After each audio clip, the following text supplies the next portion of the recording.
This woman was shocked when she opened the door to see her 5-year-old neighbor clutching his sister.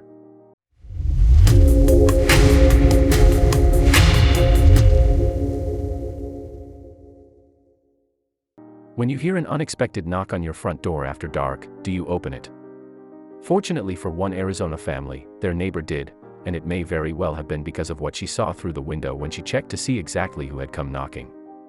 Jessica Penoyer opened her door one evening in April 2017 to find her 5-year-old neighbor, Salvatore Cicalese, standing on her stoop.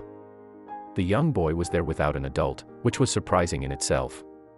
But then Penoyer realized that the boy had something, or someone, in his arms. "He's standing there and holding something, and I thought it was a doll," she told Arizona's ABC 15.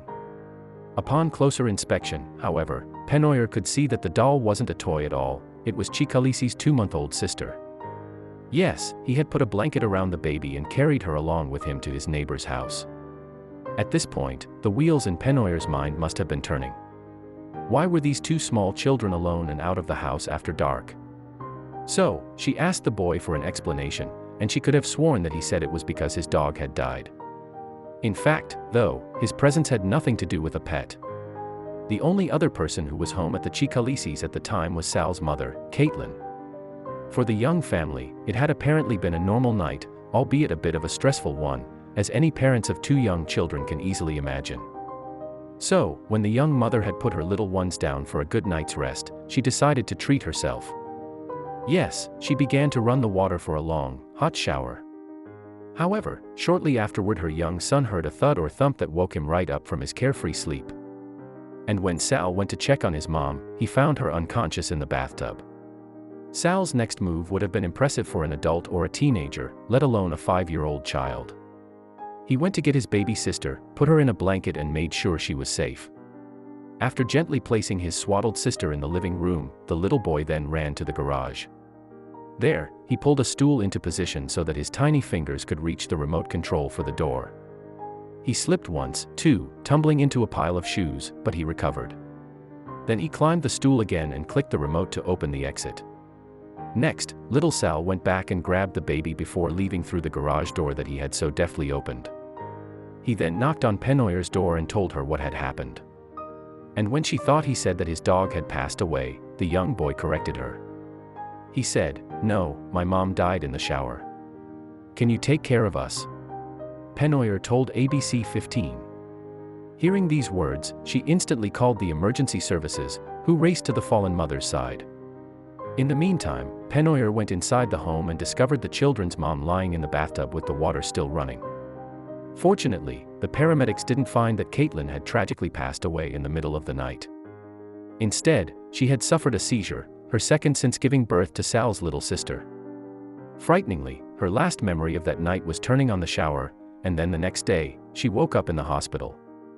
It didn't take long for Caitlin to uncover the many facets of her son's bravery, however. "Honestly, he saved my life. I was under the faucet. If he wouldn't have gotten help, I would have drowned," she told ABC 15. And, of course, the boy didn't just save his mom's life, he was alert enough to care for an infant, too. Caitlin told ABC 15 that her son had brought his sister along to the neighbors so that she wouldn't have to experience the trauma of seeing their mother dead. And even though his mother is very much alive, the youngster has had trouble understanding the fact that she's okay and will be around for years to come. "Every day is a challenge for us. He asks me 1,000,000,000 times if I'm going to be okay," Caitlin said. "He'll tell me, 'Are you going to have another seizure?' 'No, I'm okay.' 'Are you going to die today?' 'No, I'm not going to die today,' the young mother added.